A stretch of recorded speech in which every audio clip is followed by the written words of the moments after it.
Que parada, hein, meu amigo? Que coisa, hein? Que jogo, hein? Você que aguentou assistir esse jogo, ainda tá aqui para assistir um pós-jogo, meu amigo, você é um guerreiraço. Pô, você é um guerreiraço. Já agradeço aí pela moral, né? Só de você estar aqui para assistir um pós-jogo, depois de ter aguentado aí 90 minutos mais acréscimos desse horror que foi Vasco e Boa Vista, cara, você é um guerreiraço aqui. Eu vou bater palmas aqui para você. E agradecer também aqui pela moral, pela sua audiência, porque, sinceramente, meu amigo, que jogo horroroso. Eu tô morrendo de sono. Eu vou acabar de gravar esse vídeo aqui e vou direto dormir. O jogo deu muito sono, cara. Foi um jogo muito ruim. Mais uma atuação horrorosa do Vasco. Horrorosa. E vocês sabem, vocês que acompanham aqui o canal diariamente, vocês sabem que quando o Vasco ganha, não importa se está ganhando do Real Madrid ou se está ganhando do time da esquina. Quando o Vasco ganha, você fala, não, vamos exaltar a vitória, vamos comemorar e amanhã a gente começa a falar dos problemas. Mas, sinceramente, hoje não dá. Não dá nem para ter entusiasmo com essa vitória. Foi uma vitória que deixou a gente preocupado. O Vasco não jogou absolutamente nada. O Vasco, desde a partida lá contra o Botafogo, o primeiro jogo da final da Taça Rio, o Vasco não vem jogando absolutamente nada, só vem piorando a cada partida. Eu acho que alguns podem até comentar, não, hoje o Vasco jogou melhor do que sábado contra o Operário, mas também pudera, né? Hoje o confronto era contra um time da 4ª divisão, que é o Boa Vista, e que não jogava há um mês e meio que os caras estão parados sem jogar, desde que terminou a Taça Guanabara. Então, os caras estão sem ritmo de jogo, estão na 4ª divisão, um time muito frágil, né?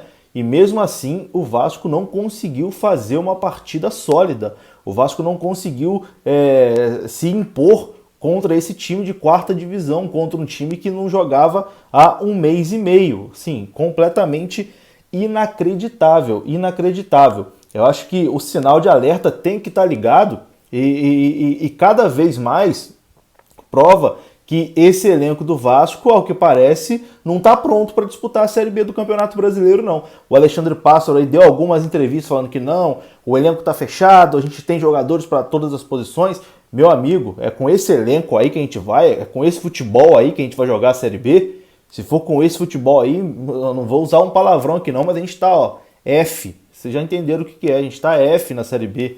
Não consegue voltar com esse futebolzinho aí, porque parece que o Vasco entra também em toda a partida, foi assim contra o Operário, foi assim hoje também contra o Boa Vista. O Vasco entra achando que não, aqui nós somos o Vasco da Gama, nosso time é muito melhor do que o Operário, nosso time é o melhor time da Série B, nosso time é muito melhor do que o Boa Vista, então a gente vai passar com tranquilidade aqui hoje, e acha que a qualquer momento, entra com um salto desse tamanho, e acha que a qualquer momento vai vencer o jogo. Não, aqui a gente vence o jogo, daqui a pouco, quando eu quiser aqui eu vou fazer 2, 3 gols e vou vencer. E está se mostrando cada vez mais que não é assim, né? Contra o Operário, quando resolveu acordar para o jogo, contra o Operário já estava perdendo por 2-0. E hoje só não começou perdendo contra o Boa Vista porque o time do Boa Vista não tem a capacidade que tinha o time do Operário, né? Estão 2 divisões abaixo. Porque o Vasco cometeu os mesmos erros ali de saída de bola no início da partida. O Rômulo mudou o Rômulo pelo Galarza, né? Deixaram o Andrei. As informações antes era até que o Andrei ia pro banco, mas deixaram o Andrei. Hoje foi o Andrei e o Rômulo no meio. O Rômulo cometeu uma falha igualzinha que cometeu o Andrei no jogo passado. A diferença é que o cara do Boa Vista perdeu o gol. Contra o Operário, o atacante do Operário marcou. Então o Vasco hoje poderia ter começado perdendo do mesmo jeito, desatenção, sem intensidade. Parecendo que a qualquer momento aqui o nosso time é superior, a gente vai vencer. Tava precisando de um choque de realidade, né? E se uma sapatada do Operário e agora o empate não, vencemos, né? Que o jogo foi tão ruim, é que dá até a impressão que tropeçou. Vencemos o Boa Vista por 1-0. Então, se a sapatada do Operário e essa vitória magrinha contra o Boa Vista não servir para acordar para a vida, acordar de que não é essa moleza toda aí que parece que é, não. Eu não sei o que vai acordar, porque realmente assustadora as atuações do Vasco aí, inacreditável mesmo. Vou falar um pouquinho mais desse jogo aqui. Como eu vinha dizendo, mais uma vez o Vasco entrou sem intensidade. O Léo Matos, eu não sei se vocês lembram a entrevista pós-jogo do Léo Matos contra o Operário, que ele fala, o homem quando ele apanha numa esquina, ele não pode apanhar 2 vezes na mesma esquina, ele usou essa metáfora, né? Não pode apanhar 2 vezes na mesma esquina. Se eu apanhei aqui, eu vou, agora quando eu for atravessar a rua, eu vou pelo outro quarteirão, não vou por aqui porque eu sei que ali não deu certo.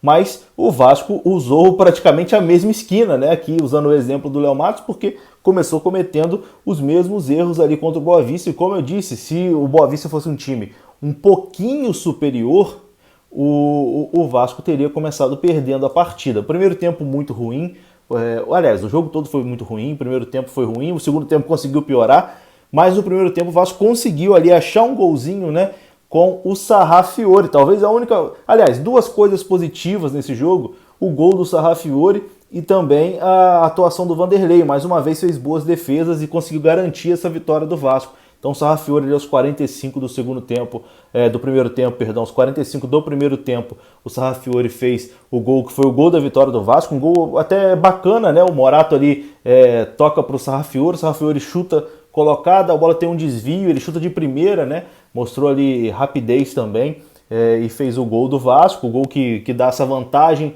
para o segundo jogo, né? O Vasco joga São Januário agora com a vantagem, mas foi muito pouco, muito pouco.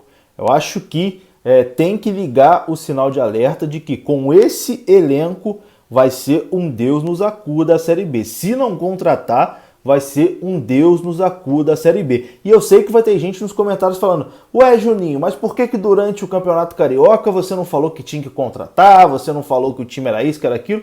Porque o Campeonato Carioca o Vasco vinha usando como preparação, né? Então a gente dá ali o período, tá usando como preparação, vamos ver, tá montando o time, é um time em formação, é um time que não teve pré-temporada, não teve férias, tá ali montando essa equipe para quando começar o que valia de verdade, né? O que vale de verdade, Série B e Copa do Brasil. Começou a Série B, começou a Copa do Brasil numa fase mais avançada, né? E o Vasco não conseguiu convencer. Então, o Vasco usou o Carioca como preparação e agora começa a Série B muito mal e uma partida de Copa do Brasil contra uma equipe da Série D, o Vasco também vai muito mal. Assim, mais uma vez, eu não gosto de ficar cornetando quando o Vasco vence. Acho que a vitória do Vasco é o que interessa, né? Pô, a gente fica feliz, toma uma cerveja, etc e tal.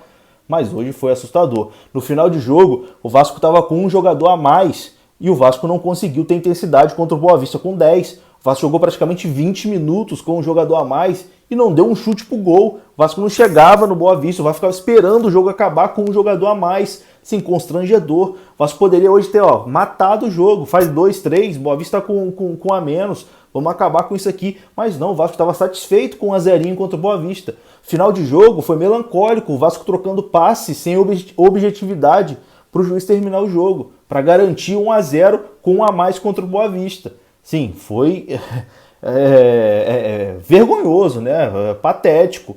O Vasco com um jogador a mais e não vai para cima do Boa Vista, com medo de levar empate, e quase que leva o empate, né? Porque levou um calorzinho até do Boa Vista no final, né? O Vanderlei fez uma defesa numa cabeçada do Gustavo Geladeira, né? Só faltava essa, levar um gol de Gustavo Geladeira, o gol do empate. Já aos 45 do segundo tempo, o Vanderlei evita a tragédia, que seria o empate do Boa Vista. Então, mais uma vez, para comissão técnica, Alexandre Pássaro, diretoria, todo mundo repensar esse elenco, que muito se dizia que era um elenco que estava pronto, né, para a Série B, um elenco que estava pronto para brigar ali na Série B, mas que essas atuações demonstram aí muita preocupação mesmo. Eu estou preocupado. E bom, no mais o Vasco vence por 1-0, tem vantagem agora no jogo da volta. Muito provavelmente o Vasco vai se classificar, né? Porque tem um time melhor que o do Boa Vista, né? Tem mais capacidade, ainda tem a vantagem, joga São Januário, então o Vasco vai passar para a próxima fase, vai para as oitavas da Copa do Brasil, muito provavelmente. Mas aí, filho, nas oitavas da Copa do Brasil, se jogar dessa forma, não consegue passar. E se jogar dessa forma, igual jogou hoje, igual jogou contra o Operário, também não vai conseguir nada na Série B. Vai levar outra sapatada na Série B. Então, sinal de alerta tem que estar ligado. E é isso, vou ficando por aqui. Deixa aí sua opinião também nos comentários. Não sei se você concorda comigo, se você discorda, enfim. Saudações vascaínas, até a próxima, fui! Eu já tinha encerrado o vídeo aqui, já tinha me despedido da galera, mas vou terminar aqui mandando um abraço para o meu amigo Júlio Casanova, que infelizmente está internado, está aí se recuperando. Então um abraço aí, meu amigo, força, vai sair dessa rapidinho se Deus quiser e voltar a sofrer aqui com o nosso Vasco, né? Vamos sofrer junto aí durante toda essa temporada. Tamo junto e melhoras!